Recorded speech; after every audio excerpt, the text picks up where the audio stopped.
Good day kapadyak! Sa video natin ngayon, checkin natin itong mga ilaw para sa bisikleta. O tara! Kung bago ka lang sa channel ko, huwag kalimutan mag-subscribe at i-click yung bell icon para notified ka sa mga future videos ko. I-like na rin. Okay, so meron na naman tayong Shopee item dito guys. Para sa mga night rider dyan, naglo-long ride sa gabi o yung mga bike to work na nangangailangan ng ilaw, baka ito na yung mga ilaw na hinahanap mo. Na budget mid lang. Lalagay ko sa description below yung Shopee link kung saan ko siya nakuha. Kung natripan mo itong mga ilaw na to, di order ka lang dun. Ito yung pinakamura, mura, saka medyo mura lang. Ito guys yung pinakamura nating ilaw. Mabibili mo lang to ng mga 200 pesos pababa. Swerte mo kung meron kang makita sa bangketa na 150 lang. Dati ito yung pinakauso na ilaw. Ito rin kasi yung ilaw na meron ng kasamang busina. Pagbukas nito, dahan-dahan lang guys. Huwag nyo hahatakin bigla kasi yung cable ng pindutan minsan naiipit dito sa loob ng box. Baka mahugot nyo. Tapos meron dito USB cable. The usual na micro USB lang yung cable. And ito yung pang charge mo. Tapos, ito yung pinaka-ilaw natin.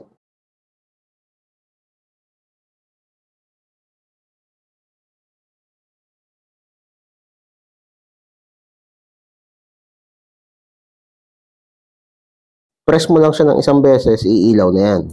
So, itong mode na to, ito yung pinaka-malakas niya. Yung high beam.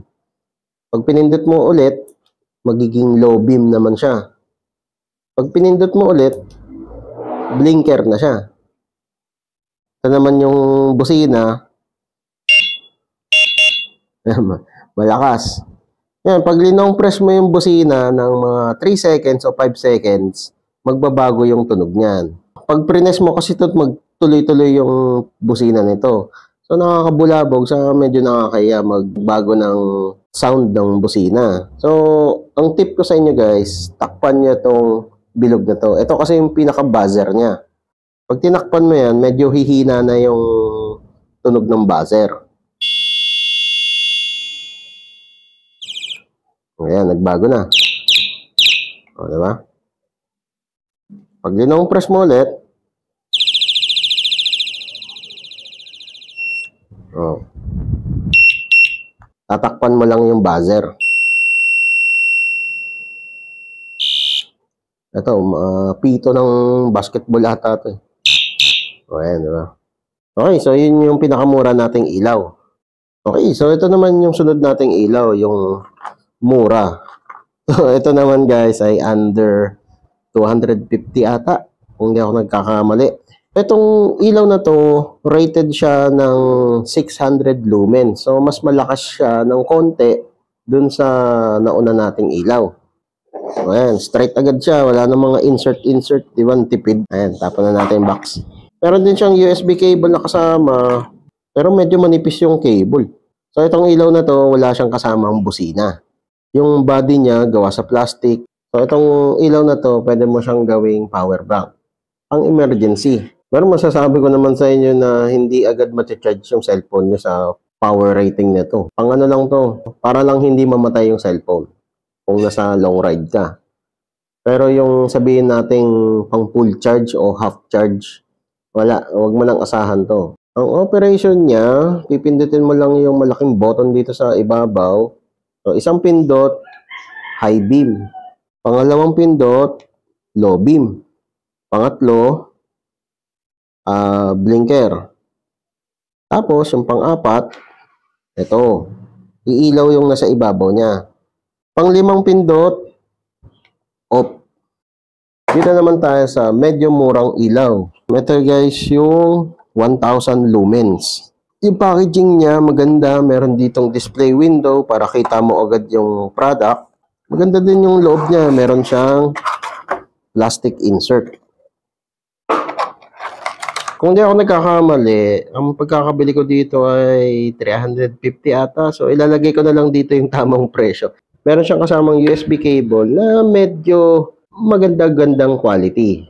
Tapos, ito naman yung ilaw at itong lamp. So, itong ilaw na to guys, meron din siyang kasamang busina. Ang maganda lang dito, itong busina niya, naka-coil ang wire. Hindi katulad nito ni parang EasyDo, naka-balon-bun lang yung wire niya. Hindi siya makalat tignan sa handlebar. So, yung body niya, ganun din, gawa sa plastic. At for some reason, mas malaki yung buzzer niya. So, yung ilaw niya, yun yung LED, kung makikita niyo dito sa camera, medyo malaki. So, yung operation niya, pipindutin mo lang siya ng isang beses para mag-on. So, pindot natin. Ayan yung high beam, ang liwanag ah. Sunod naman, ito yung low beam. At ito naman yung blinker. Okay. Pang-apat na pindot, naka-off na. Meron din siyang USB slot kasi itong ilaw na to, pwede mo rin siyang gawing power bank. So, testingin naman natin yung busina. Ang laki kasi itong buzzer. Oh. Wow, malakas. So, yung tunog din, parang mong tunog Star Wars. Oh. So, ganun din guys, i-hold mo lang itong busina ng 3 to 5 seconds para magpalit siya ng sound. Yan, takpan nyo lang yung buzzer, tapos pindot ng long press. Yan. So, baguhin natin.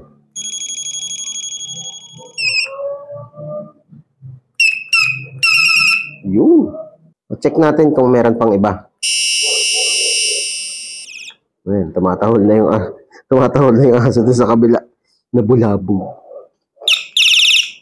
Okay, so ituro ko naman sa inyo kung paano siya i-charge. Isaksak mo lang sa kahit anong USB adapter, kahit sa cellphone, pwede.